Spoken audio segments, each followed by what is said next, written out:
வேப்ப மரத்திலிருந்து கிடைக்கக்கூடிய பட்டை, வேர், பூ, இலை, விதை, இதை பஞ்சாங்கம்னு சொல்லுவோம். ஒரே மரத்திலிருந்து கிடைக்கக்கூடிய 5 பொருட்கள். இந்த 5 பொருட்களும் ஒன்றாக சேரும்போது அது காயகல்பமாக செயல்பட்டு உடலில் ஏற்படுகின்ற பெரும்பாலான நோய்களையும் உடம்பில் ஏற்பட போகின்ற பெரும்பாலான நோய்களையும் தடுக்க முடியும் அப்படிங்கிற ஒரு ஆராய்ச்சி முடிவை பற்றி தான் இன்றைக்கு உங்களோடு நான் பகிர்ந்து கொள்ளப் போகிறேன். இன்றைக்கு மனித குலத்தை மிரட்டி கொண்டிருக்கக்கூடிய 2 பெரிய நோய்கள். ஒன்று சர்க்கரை நோய், மற்றொன்று புற்றுநோய். ஏன் சர்க்கரை நோய் ஏற்படுது, ஏன் புற்றுநோய் ஏற்படுதுங்கிற 2 கேள்விகள். முதல்ல ஏன் சர்க்கரை நோய் ஏற்படுது? சர்க்கரை நோய்னா என்ன?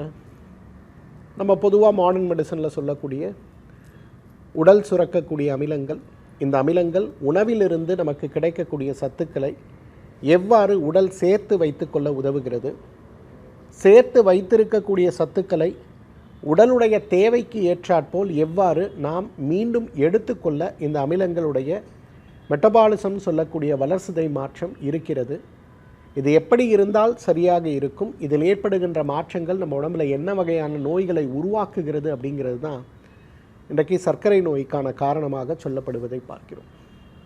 அதே போல தான் புற்றுநோயும். ஆயுர்வேதம் என்ன சொல்லுது தெரியுமா? நம்ம உடம்பு அப்படிங்கிறது கோடானு கோடி அணுக்களால் உருவாகக்கூடியது.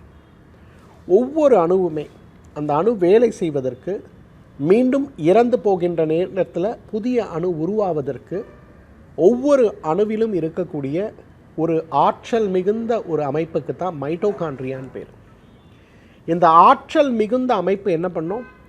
அது செயல்படுவதற்கு தேவையான நீர், அது செயல்படுவதற்கு தேவையான ஆற்றல், அது செயல்படுவதற்கு தேவையான பிராணவாயு 3ஐயுமே எடுத்து முழுமையான ஆற்றலோடு செயல்படுகின்ற ஒரு நிலை தான் நம்ம பொதுவாக பார்க்கக்கூடியது.